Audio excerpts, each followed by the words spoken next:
JJK is officially back this week. We will have chapter 266 coming out, and you can expect leaks on Wednesday night, Thursday morning, depending on where you are in the world. But before we get there, let's handle a few more questions I've gotten over break week. But actually first, a really quick reminder that our community fan art contest is going on right now, and there's exactly 1 week left to get your submissions in. So please do. It has been so awesome seeing everything y'all have come up with so far. And don't forget, we do have some cash prizes. So 1 week left, and be sure to read the rules in the Discord because we've had to disqualify a lot of people already. All right, so first up we got this one from DB, and y'all pause to read, but he's referencing how Gege told us that in order for Sukuna to use the fire arrow, the furnace, he must first use cleave and dismantle to basically set it up, right? And he also has specific circumstances when he's tying it to his domain expansion. There are binding vows involved there that let him counteract the fact that the fire arrow is slow and can normally only hit one person.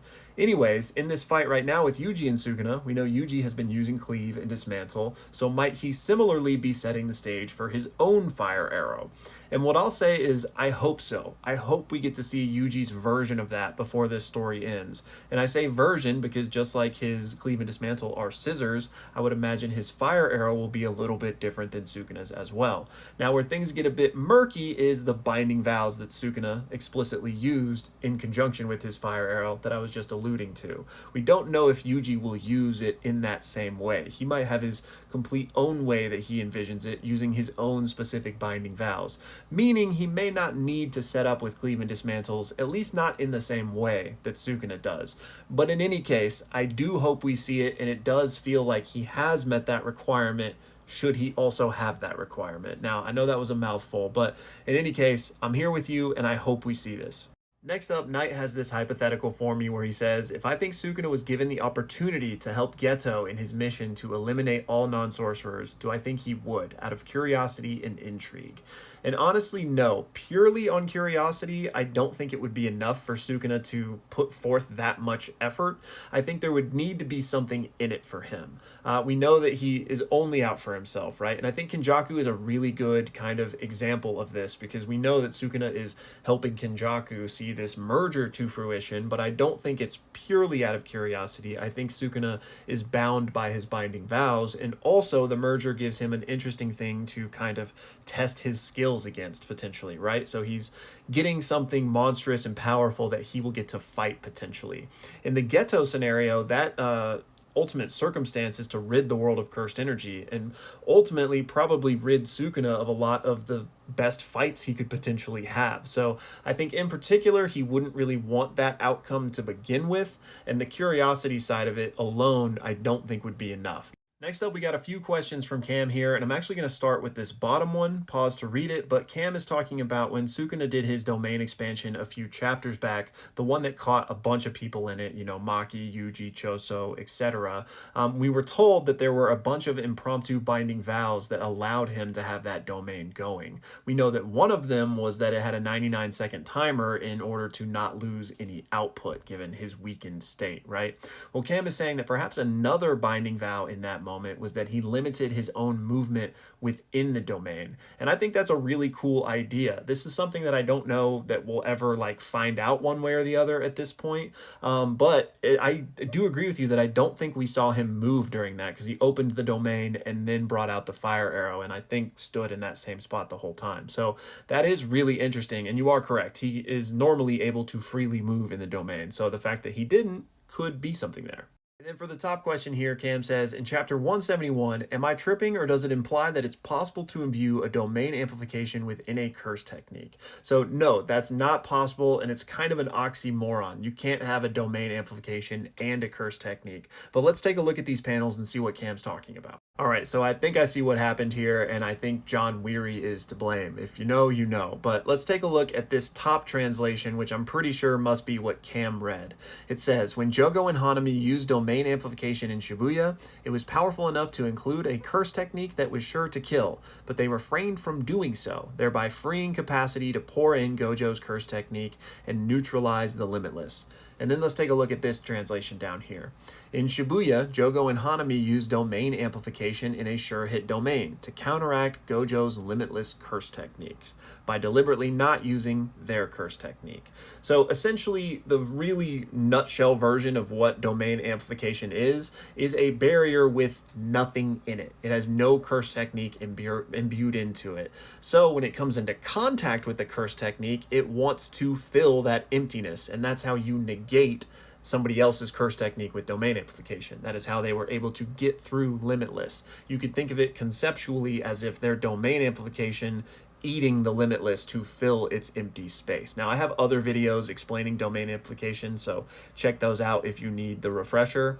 But yeah, you can't put a curse technique into domain amplification or else it's no longer domain amplification. At that point, you're on the way to creating a domain expansion. You've created a barrier with a curse technique imbued into it, which is the foundation of a domain. So while you theoretically could put your own curse technique into a domain amp, the act of doing that would make it no longer a domain amp, if that makes sense. Next up, I got this insanely generous donation from Mr. Outerright, so thank you so much for the support, but not only that, some very kind words, so thank you, man, I really appreciate it. And he also shared that he too has a passion for storytelling and writing and is going to be starting a YouTube channel discussing those things. So I wish you the best of luck with that, man, and I also responded to a few of the other things you talked about here on YouTube itself. But again, shout out and thank you so much.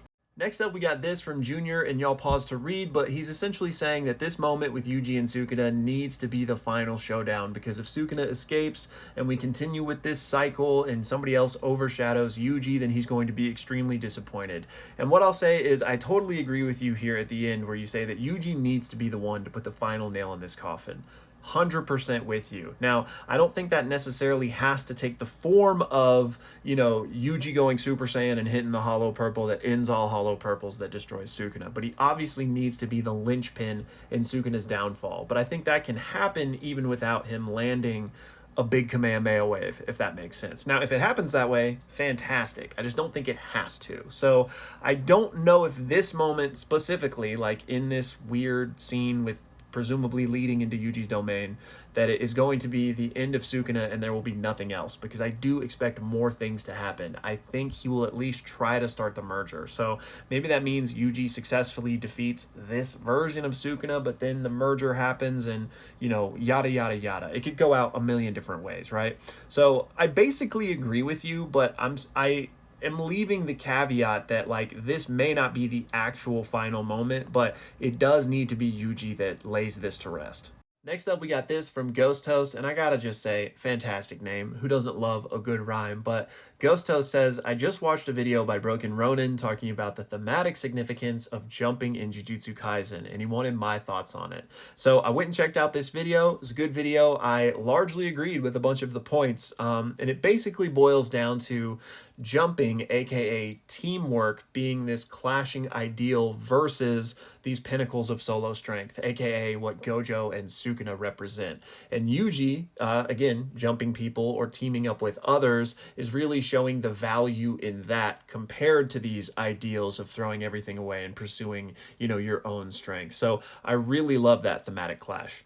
And finally, we got this from LazyWeeb, who says, I agree with you on the reversal of Shrine, but I imagine Yuji's version of it might be related to tape instead of stitching things together. And also, why do some people forget that Uro and Yuta can do the reversal of sky manipulation? So first, to address the first half, something we've theoretically speculated on would be, what is the reversal of Shrine? The reversal of cleave and dismantle. Well, what if it's bringing things together instead of splitting them apart? So we don't know that's what it is, but if that is what it is, then yes, I think tape would be perfect for Yuji. In the same way that he has scissors for cleave, it would be really funny if he had a roll of scotch tape in his mind when he was envisioning how, the reversal would theoretically work. But then for your second point about why do people forget that Uro and Yuta can do the reversal of sky manipulation, I'm not entirely sure what you're referencing here, because I don't think we've ever seen the reversal of sky manipulation. So you might need to follow up in this comment and let me know what you're talking about, but I don't think we ever saw Uro do it. Yuta could theoretically do it because he has all of these curse techniques and he knows how to do reverse curse technique, but for whatever reason, Gege just doesn't show us that many. Anyways, y'all, that's all for this one. Thank you again for all of the questions. And don't forget to join the Discord. Check out the art contest. It's crazy. And we got leaks this Wednesday.